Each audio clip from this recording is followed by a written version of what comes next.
Welcome to spot we news. ఈరోజు Srikalahasti BC బాలికల వసతి గృహం నందు ఫుడ్ పాయిజన్ అవ్వడంతో ముగ్గురు విద్యార్థులను ప్రభుత్వ ఏరియా హాస్పిటల్ నందు చికిత్స నిమిత్తం జాయిన్ చేయగా వారిని పరామర్శించి మెరుగైన వైద్య సేవ అందించాలని హాస్టల్ నందు సంబంధిత అధికారులను వెంటనే సస్పెండ్ చేయవలసినదిగా ఆదేశించిన శ్రీకాళహస్తి శాసనసభ్యుడు బొజ్జల వెంకట సుధీర్ రెడ్డి. దాంట్లో కొద్దిగా పాయిజనస్ కలవడం అనేది జరిగింది, వాస్తవం. దానికి మొత్తం రెస్పాన్సిబిలిటీ కూడా మేము గవర్నమెంట్ సైడ్ నుంచి తీసుకుంటా ఉన్నాం. ఇటువంటి చర్యలు జరగకుండా కలెక్టర్ గారితో మాట్లాడడం, మంత్రి గారితో మాట్లాడడం జరిగింది. కన్సర్న్ డిపార్ట్మెంట్, డిస్ట్రిక్ట్ ఎవరైతే సంబంధించిన ఆఫీసర్స్ ఉన్నారో వారిని పిలిపించాం. ఇంకటి నుంచి మేము కూడా అప్రమత్తంగా ఉంటాం. ఎందుకంటే పిల్లలతో ఇలా జరిగిందంటే చాలా బాధగా విషయం. ఎందుకంటే నాకు కూడా ఇద్దరు పిల్లలు ఉన్నారు. వాళ్ళకి జరిగితే ఎట్లా ఉంటుందో అదే రకంగా నాకు బాధగా ఉంది.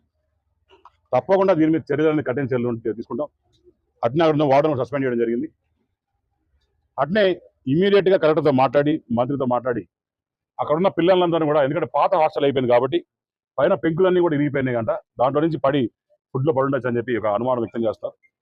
అంతేగాని ఫుడ్ ఎవరో పిల్లలకి నాసిరకమైన ఫుడ్ పెట్టాలని కూడా ఉద్దేశం లేదు. మంచి ఫుడ్, సన్న బియ్యం ఇస్తూ ఉన్నాం, మంచి వెజిటబుల్స్ ఇస్తూ ఉన్నాం, వీకెండ్ చికెన్స్ ఇస్తూ ఉన్నాం, చికెన్ ఇవన్నీ బాగున్నాయి.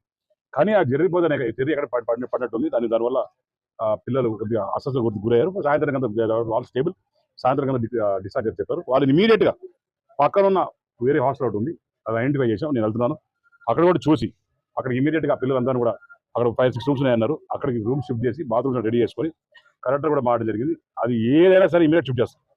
షిఫ్ట్ చేసి హాస్పిటల్ అనేది చాలా వాటి వస్తువులు కొనుక్కొచ్చి పెట్టాను, కానీ దాన్ని హై లెవెల్లో తీసుకుపోవడంలో నేను విఫలమయ్యాను. దాన్ని కరెక్ట్ చేసుకుంటూ ఎప్పటికైనా పొలిటీషియన్ తప్పు ఒప్పుకుంటే గొప్ప అవుతాడు, తప్పు లేదు. అన్ని పనుల్లో చేస్తాను. ఇది కొద్దిగా నేను కాన్సన్ట్రేట్ చేయలేదు.